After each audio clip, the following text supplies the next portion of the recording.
Welcome to Paskvan Podcasts. Please like, subscribe, and comment. It really helps this channel.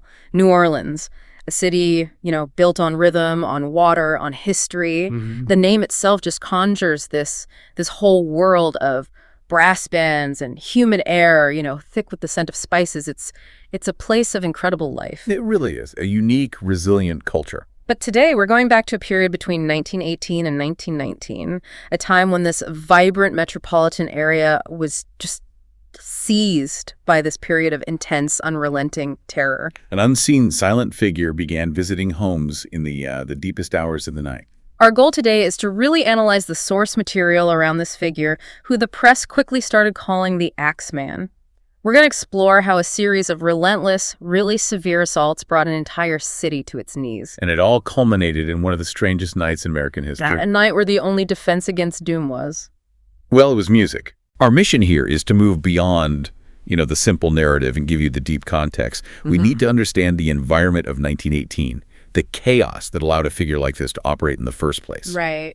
We'll analyze the specific unsettling pattern, the modus operandi, that is, the signature method of the attacks, and we'll examine the profound questions that still remain about the identity and, maybe more importantly, the psychological motive of the perpetrator. A perpetrator who, for a time, forced an entire city to change its customs just to survive until morning. Okay, let's unpack the world the Axeman entered. We tend to think of New Orleans as this, party city, but 1918 was anything but stable. Not at all. It was a place defined by two extremes. This intense cultural energy clashing with extraordinary strain. What was the street-level reality for the people caught in that tension?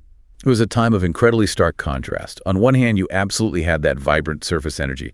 New Orleans was a crucial port city, so the docks were always moving, goods were flowing in and out. Commerce trying to get back on its feet after the Great War. Exactly. And culturally, this was the crucible moment for jazz. It was genuinely emerging, evolving so rapidly in those smoky clubs and neighborhood bars. And you had these dense immigrant communities, right? The sources mentioned the Italian community in particular. Very much so. People were bound by these strong cultural ties, working tirelessly, building new lives. Yeah. That was the city of rhythm and resilience. So you have this almost manic energy.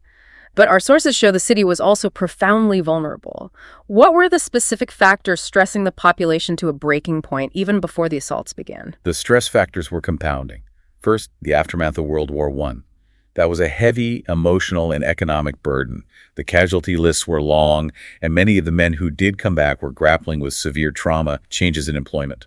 Creating deep instability in families and local economies. Absolutely. But the truly paralyzing fear, the one that touched everyone, came from the 1918 influenza pandemic. The Great Flu. And it seems like it was particularly harsh in port cities like New Orleans. It was devastating. The sources showed the disease just swept through New Orleans with brutal efficiency. Thousands of people perished in a very short time. I mean, you have to imagine entire families just shattered in a matter of days. That's the reality of it.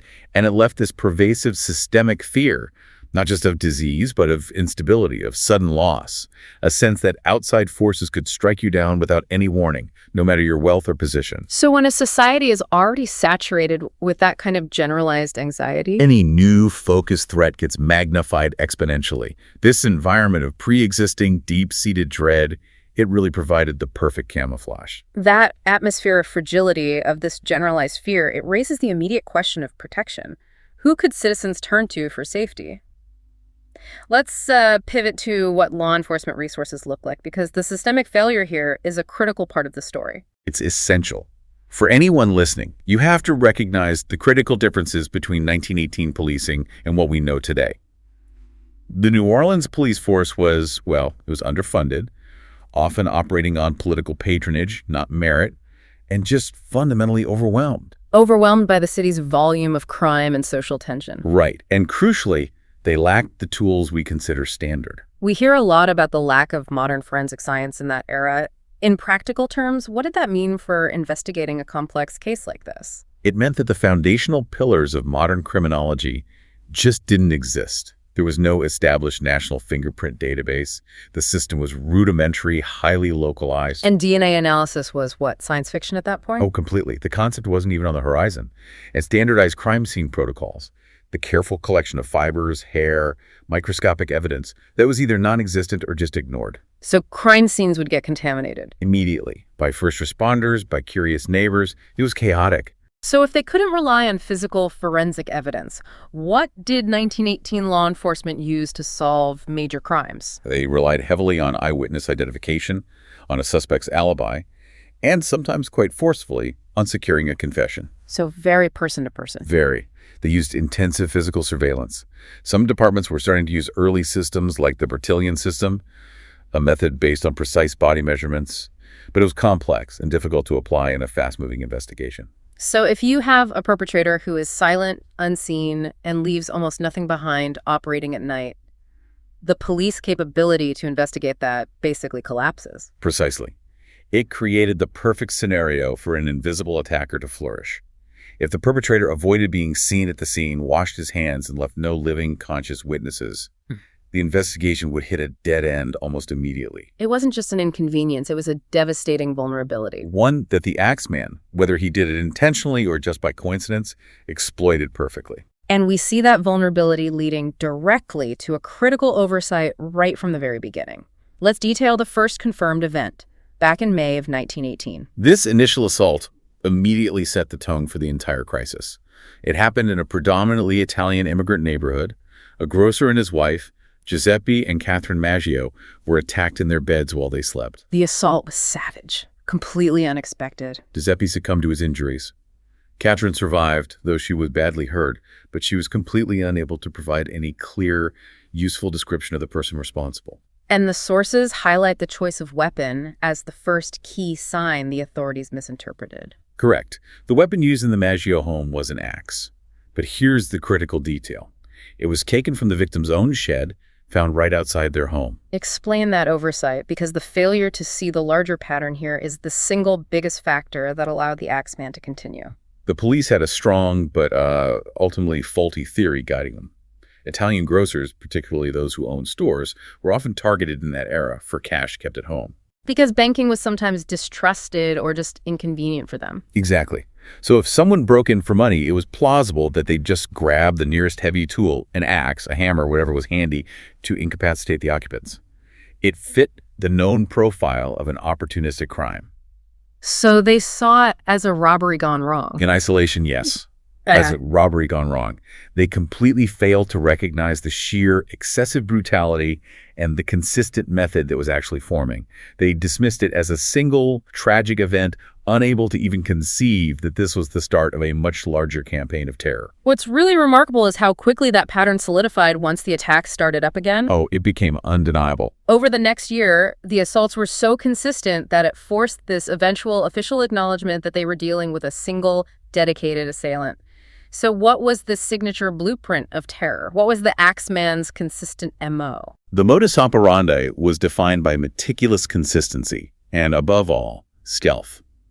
The timing was always late at night, perfectly situated between midnight and dawn when people were in their deepest sleep. The entire operation was silent and swift. That was the objective. Stealthy, rapid entry into the home. And the methods of entry, they suggest a high degree of confidence, maybe even detailed reconnaissance of his targets. Absolutely. The sources detail two main methods. Sometimes the intruder would carefully pry open a back door or a window using a tool brought from somewhere else. But the most unsettling reports were the ones where there was no visible sign of forced entry at all. Exactly. And that strongly suggests the attacker had exceptional skill. Maybe he was exploiting older, less secure locks without disturbing the frames, or even more unnervingly, that he had an intimate knowledge of the home's layouts, which implies he had previously watched his victims. He was an expert at getting inside without waking anyone. And once inside, the assault itself wasn't a struggle. It was a sudden, overwhelming act. Yes, the victims were always struck while they were asleep in their beds. Invariably. The blows were delivered with excessive, concentrated force, mainly targeting the head and face. The goal was instant incapacitation or, worse. This wasn't a frenzied attack. It was swift, focused, and overwhelming. Let's circle back to that weapon paradox, because this is where the Axeman really seems to transcend typical criminality and embody this symbolic terror. The tool was almost always taken from the victim's own surroundings. That choice is the key to understanding the psychological element. As investigators tried to figure out the motive, Two theories emerged. The practical one suggests the perpetrator just wanted to avoid being caught carrying a weapon to or from the scene. Makes sense. If a patrolman stops him on the street, he's just a man walking at night. Nothing suspicious. Right. But the deeper implication is the psychological warfare inherent in turning a home against its occupants. That's the more potent, enduring insight. By using the victim's own axe, their own cleaver, or some other heavy domestic tool, a common, everyday object, he enacted a profound violation. The very items people relied on for chores, for warmth, for protection, were instantly transformed into the instruments of their demise. The attack wasn't just physical. It invaded and destroyed the victim's sense of security at the deepest, most sacred level, the bedroom. It sent a message to the community. Your locked door will not save you. And even your own possessions will betray you. That makes the weapon and the Axeman himself far more terrifying than a standard criminal carrying a concealed object. This detail really sets him apart. Now, let's look closely at who was being targeted. The victims shared a distinct and, well, tragic demographic. That's unfortunately correct. The victims were overwhelmingly Italian immigrants or second-generation Italian Americans. Many were small business owners, grocers, shopkeepers. So this focused the terror intensely on one specific community. A community that was already socially and politically vulnerable within New Orleans. The attacks were also characterized by their profound silence. You mentioned this, but how did that silence specifically affect the psyche of the neighborhoods? The silence was deeply unnerving. It implied skill, speed, and absolute confidence. Neighbors heard nothing. No screams, no prolonged struggle. Which would suggest that traditional community defenses, like neighbors hearing a disturbance and stepping in, were useless. Completely useless. And this fed the rumors that the Axeman was somehow supernatural, or maybe someone who knew the community so intimately they could move without being detected. And the few survivors. They offered only the vaguest descriptions, a shadow, a shape, a sense of a malevolent presence. Faces were never seen, and critically, the attacker never spoke. Not a sound. That lack of verbal interaction just cemented his silent, ghost-like status. It did. So we have this terrifying silent pattern emerging, disproportionately impacting a single, already marginalized community. How did law enforcement handle this escalating crisis?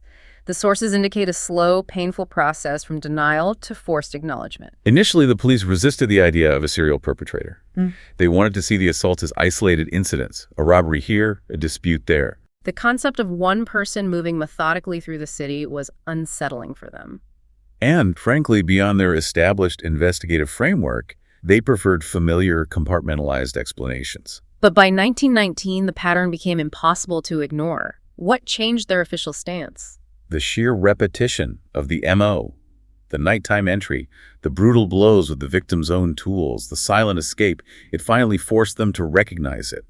But even with recognition, the lack of forensic tools meant they were just spinning their wheels. Without hard evidence, they were stuck with old methods. Exactly. And what did that reliance on intuition and interrogation lead to, especially within the Italian community? It led to intense issues of prejudice and profiling. Law enforcement, under massive pressure to get results, started relying on generalized profiling. Suspects were arrested, questioned intensely, sometimes cruelly, and then they were invariably released for lack of proof. And the tensions between the police and the immigrant communities, which were already strained, They got dramatically worse. And if we look at the broader history of New Orleans in this era, the Italian immigrant community was already viewed with a lot of suspicion, right? They faced historical prejudice. Absolutely, that is vital historical context. New Orleans had a history of profound anti-Italian sentiment. Decades earlier, in 1891, the city was the site of one of the largest mass lynchings in U.S. history, targeting Italian immigrants. Wow. So this deep-seated cultural mistrust meant that when the Axeman attacks began, the community was doubly victimized, first by the perpetrator and second by the police's immediate suspicion and stereotyping. Innocent Italian men were being stopped and detained on flimsy evidence. Routinely, simply because they fit a vague ethnic and geographical profile. This profound mistrust meant victims and neighbors were often hesitant to cooperate fully. They feared the authorities almost as much as the assailant, which just made the real culprit even harder to find. This breakdown of trust and the failure of conventional methods, that's the exact moment when the Axeman transforms from a mere criminal into a creature of legend. And the sensationalist press certainly accelerated that process. Oh, I'm sure. The newspapers absolutely drove the transformation. Reports quickly moved past caution and into graphic detail. The accounts describe the assaults in harrowing language, fueling both intense, paralyzing fear and a kind of morbid public fascination. The editors saw a story and seized on the narrative. They did.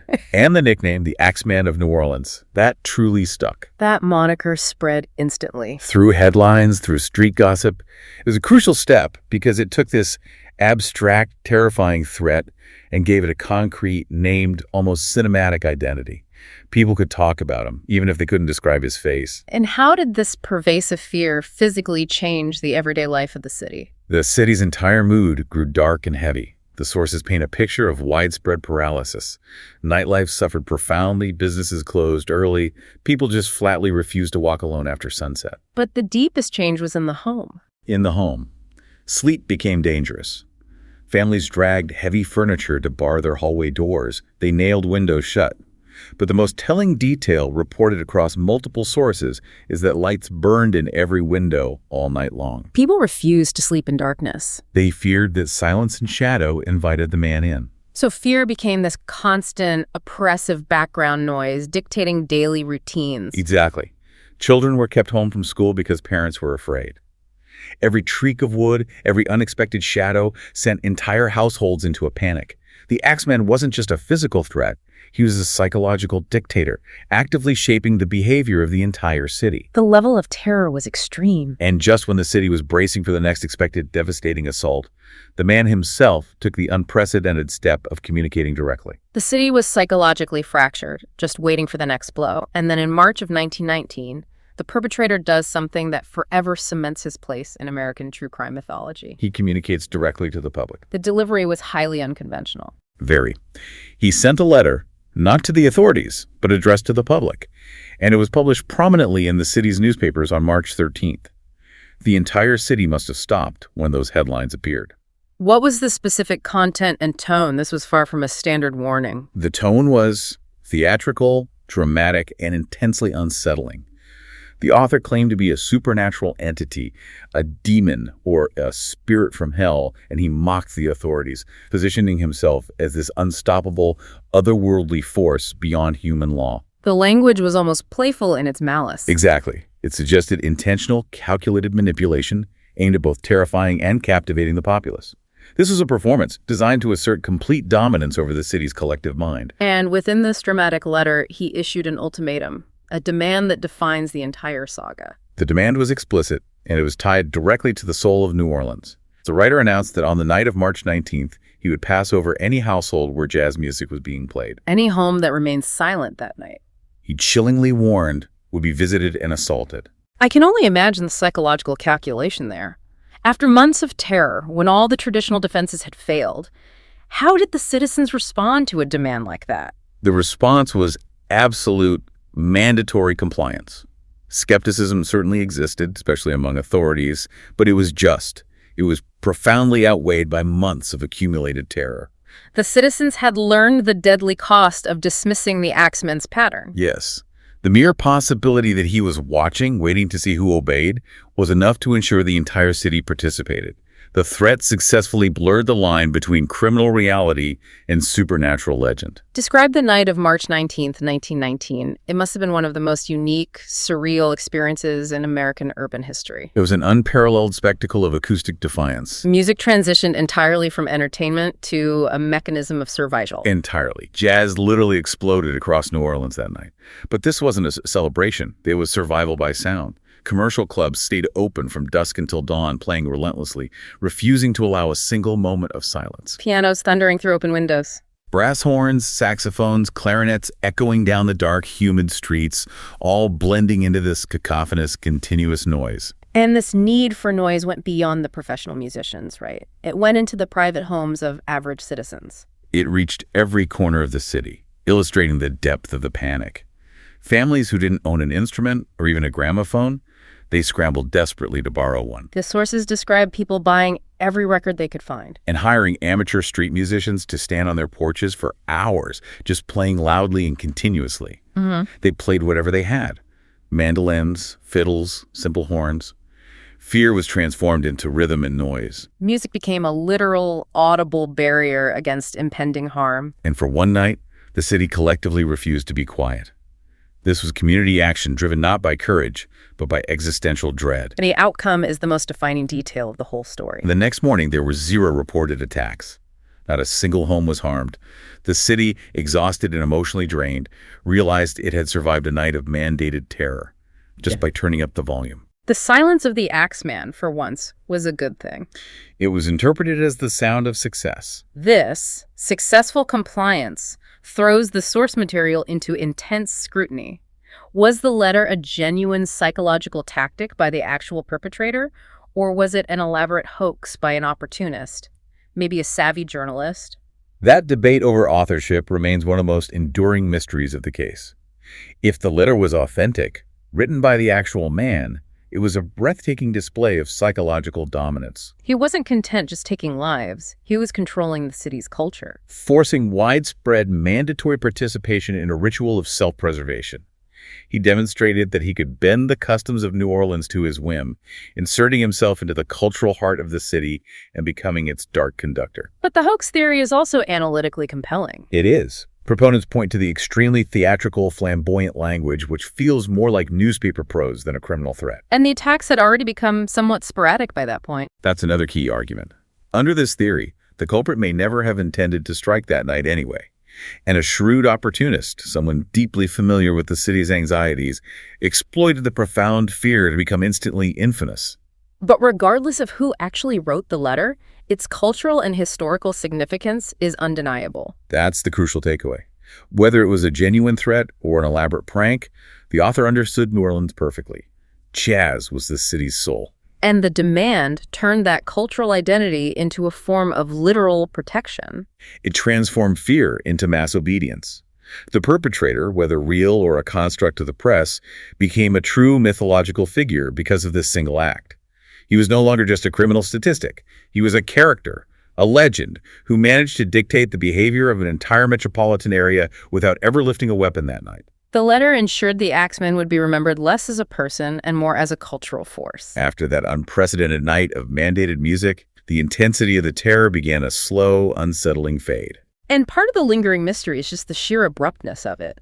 This clearly defined character, the Axeman, he just evaporated.